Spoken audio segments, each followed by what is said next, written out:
जय श्री कृष्ण। राधे राधे। प्रिय दोस्तों, भगवान की कृपा उन पर बनी रहे और उन्हें जीवन में किसी भी तरह का समस्या का सामना न करना पड़े। यह तो हम सभी जानते हैं कि भगवान की पूजा और अर्चना करने से वह हमसे प्रसन्न होते हैं, पर क्या आप यह जानते हैं कि वह हमें इस बात का संकेत भी देते हैं? तो आइए जानते हैं इन संकेतों के बारे में, जो आपको यह बताते हैं कि भगवान की विशेष कृपा आप पर है। दोस्तों, जब आप पूजा पाठ करते हैं तो ईश्वर का वास आपके घर में होता ही है, चाहे वह प्रत्यक्ष रूप में हो या फिर अप्रत्यक्ष रूप में।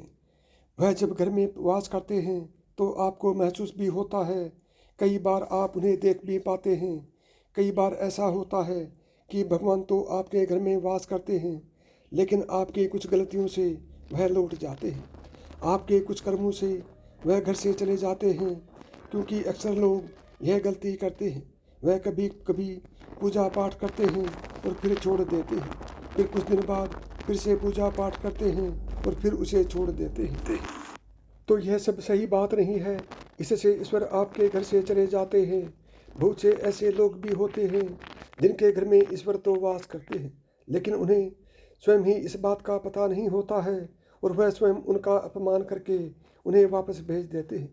वह हमेशा यह कहते रहते हैं कि मैं ईश्वर की पूजा तो रोज करता हूँ, लेकिन तब भी ईश्वर मेरा साथ नहीं देते हैं। तो आपके ये सभी शब्द ईश्वर को स्पष्ट रुष्ट करते हैं। तो इसलिए आपको आज हम वह संकेत इस वीडियो में विस्तार से बताएंगे, जिससे आप स्वयं जान पाएंगे कि ईश्वर आपके घर में आ चुके हैं। तो आइए जानते हैं इस वीडियो के माध्यम से। उससे पहले यदि आप भी चाहते हैं कि भगवान की कृपा आप पर बनी रहे, तो कमेंट बॉक्स में जय माँ लक्ष्मी अवश्य लिखें। नंबर 1, जब आप सो रहे होते हैं और ब्रह्म मुहूर्त में उठ जाते हैं। हर रोज़ आपकी नींद इसी समय खुल जाती है।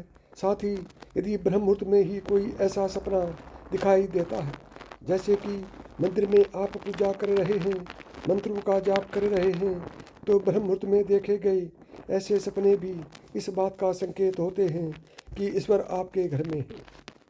नंबर 2, यदि आपको ब्रह्म मुहूर्त में शंख की आवाज़ सुनाई देती है, मंत्रों की आवाज़ सुनाई देती है, घंटियों की आवाज़ सुनाई देती है, या फिर कोई नाम, जैसे कि कोई आपसे राम राम कह रहा है, ऐसी आवाज़ अगर आपको सुनाई देती है तो यह दूसरा संकेत होता है, जिससे यह पता चलता है कि भगवान आपके घर में मौजूद है। तीसरी चीज़ है, जब भी आप सुबह सुबह नहा धोकर तैयार होते हैं, तब आपको एक अलग सी सुगंध आती है। यह एक अजीब सी सुगंध होती है जो आपके घर में किसी को नहीं आती, केवल आपको महसूस होती है।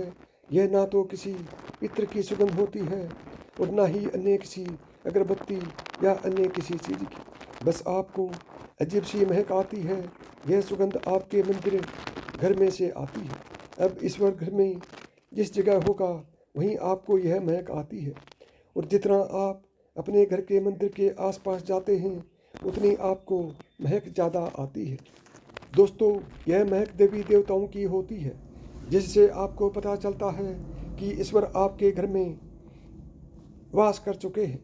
और जब नकारात्मक ऊर्जा का आपके घर में आगमन होता है तो आपके घर के भीतर दुर्गंध आने लगती है, लेकिन जब ईश्वर का वास होता है तो सकारात्मक ऊर्जा का प्रवेश होता है, तो आपको सुगंध आने लगती है। यह महक बहुत ही अच्छी होती है, प्यारी सी होती है, मीठी सी होती है, जो आपका मन पूरी तरह से मोह लेती है। नंबर 4, जब भी आप पूजा करने जाते हैं तब इस समय यदि कोई जीव, यानी कि कुत्ता, बिल्ली, गाय या फिर अन्य कोई भी व्यक्ति भिक्षु आपके द्वार पर आ जाता है और यह आपके साथ हफ्ते में 3-4 बार लगातार हो रहा है कि आपके पूजा करते समय में ही वह आ रहे हैं, तो इसका मतलब है कि ईश्वर आपके घर में दस्तक दे रहे हैं। उनका आगमन हो रहा है, क्योंकि जो गाय होती है वह भी माता का स्वरूप होती है। कुत्ता भी भैरव बाबा का प्रतीक माना जाता है। या फिर कोई याचक आता है तो वह भी ईश्वर के किसी न किसी रूप में आ रहा है। तो हमें कभी भी उन्हें दिखाना नहीं चाहिए, बल्कि उन्हें संतुष्ट करना चाहिए, अर्थात उन्हें भोजन करवाना चाहिए, अन्य सामान देना चाहिए, पैसे या अन्य किसी चीज़ का दान करना अलग बात है, लेकिन सबसे बड़ा दान भोजन का, पानी का माना जाता है। नंबर 5, अगर आपको रात में नींद के दौरान बार बार सपने आते हैं और सपनों में मंदिर, भगवान की मूर्तियाँ, फोटो दिखाई देती हैं, तो उसका मतलब है कि आप पर भगवान की कृपा बनी हुई है। कई बार ऐसा होता है कि आप किसी चीज़ को लेने के लिए आगे बढ़ते हैं, लेकिन लेते वक्त आपके मन में उसे लेकर कुछ शंका आ जाती है। सब कुछ ठीक होने के बाद भी कुछ ऐसा होता है कि हमें किसी फैसले को लेने से मन रोकता है। इसका मतलब यह माना जाता है कि आपके साथ किसी देवीय शक्ति का आशीर्वाद है। नंबर 6, जिन लोगों पर भगवान की कृपा होती है, वह अमीर हो या गरीब, उन्हें हर जगह सम्मान मिलता है। अगर किसी को कम मेहनत करने पर भी सफलता हासिल होती है, तो यह भगवान की ही कृपा की निशानी है। भगवान उन्हें हर परेशानियों से बचा लेते हैं। जिन लोगों से भगवान खुश रहते हैं, वह हर परिस्थिति में खुश रहते हैं। उनके जीवन में भले ही कितने भी दुख क्यों ना हो, वह हमेशा खुशी रहते हैं। उन्हें कभी भी किसी भी चीज़ की कोई परेशानी नहीं होती और परेशानियों से डर भी नहीं लगता। वह हर मुसीबत को आसानी से पार कर लेते हैं। नंबर 7, उल्लू दिखना। हिंदू धर्म में उल्लू को काफ़ी अहम दर्जा दिया गया है। उल्लू को माता लक्ष्मी का वाहन माना जाता है। लिहाजा यदि आपको कहीं उल्लू दिखाई दे तो यह एक बेहद ही शुभ संकेत माना जाता है। किसी जगह अचानक उल्लू दिख जाए तो समझ लीजिए कि जल्दी माता लक्ष्मी आपके घर में पधारने वाली है। नंबर 8, खान पान में आने लगा है अगर बदलाव। माता लक्ष्मी जब घर में आती हैं तो उस घर में लोगों के खान पान की आदतें बदलने लगती हैं। कहा जाता है कि ऐसे घरों में लोगों को भूख कम लगती है। खास बात यह है कि ऐसे लोगों को कम खाना भी पर्याप्त लगने लगता है। इसके अलावा ऐसे घरों के लोग नशा और मांसाहार से भी दूरी बनाने लगते हैं। नंबर 9, धन की देवी माता लक्ष्मी को साफ सफाई बहुत पसंद है। जिन घरों में साफ सफाई होती है, माता लक्ष्मी उस घर में वास करती है। इसके अलावा माता लक्ष्मी को सफाई में इस्तेमाल की जाने वाली झाड़ू भी बहुत प्रिय है। कहा जाता है कि सुबह के समय कहीं जाते हुए यदि आपको कोई घर के बाहर झाड़ू लगाता हुआ दिख जाए तो यह बहुत ही शुभ संकेत होते हैं। नंबर 10, शंख की आवाज़ देती है शुभ संकेत। हिंदू धर्म में शंख को एक अहम स्थान दिया गया है। इतना ही नहीं, शंख की आवाज़ भी काफ़ी शुभ मानी जाती है। इसलिए किसी भी शुभ अवसर पर होने वाली पूजा पाठ में शंख बजाया जाता है। यदि सुबह उठने के बाद आपको शंख की आवाज़ सुनाई दे तो यह एक शुभ संकेत होता है। माना जाता है कि सुबह उठने के बाद शंख की आवाज़ सुनाई देना आपके घर में माता लक्ष्मी के आगमन के संकेत है। नंबर 11, यदि आपको लगता है 3 दिनों तक घर से निकलते समय नीलकंठ पक्षी दिखाई दे तो समझ जाइए कि भगवान ने आपकी सुन ली है।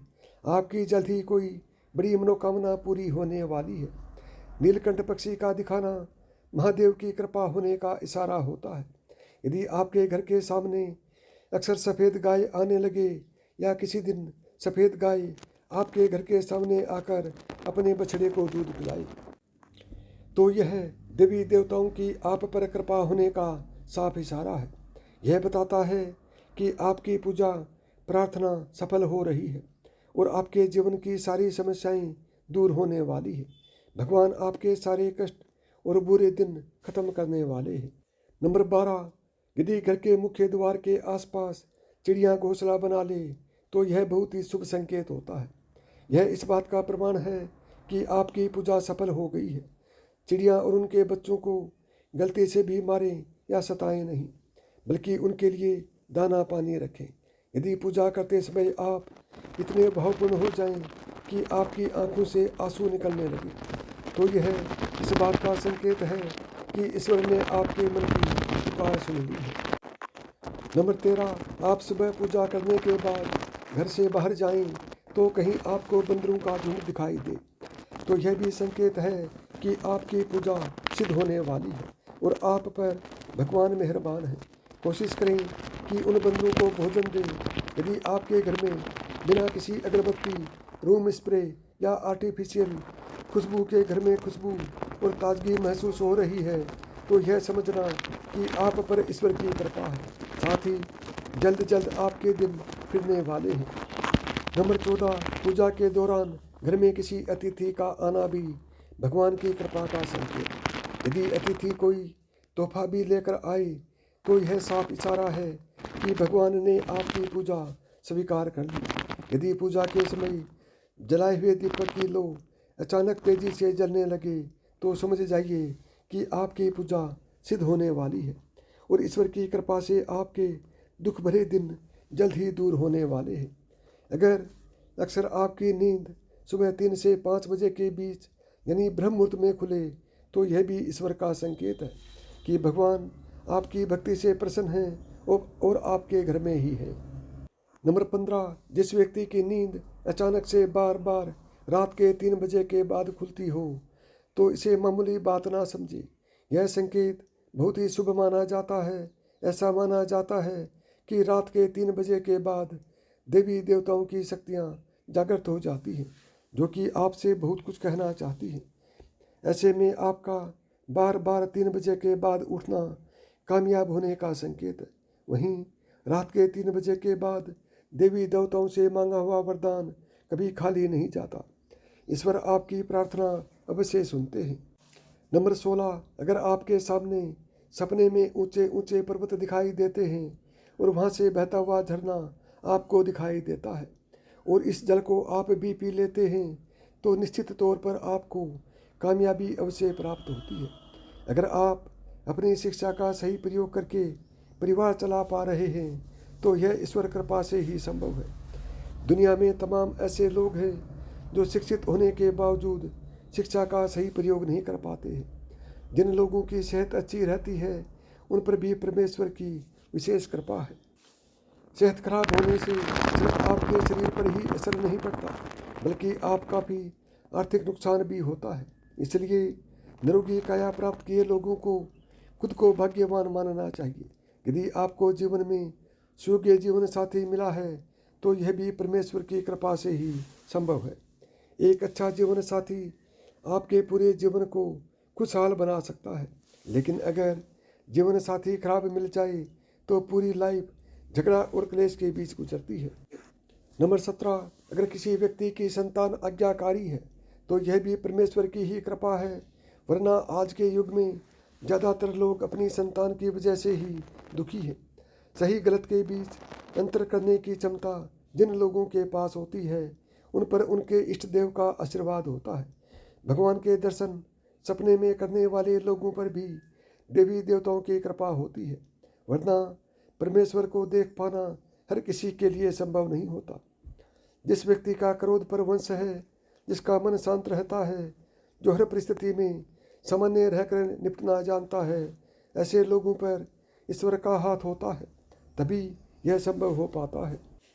नंबर 18, भगवान हमें अपने वास्तविक रूप में दिखाई नहीं देते, लेकिन कुछ लोग ऐसे भी हैं जिन्हें भगवान का रूप माना जाता है।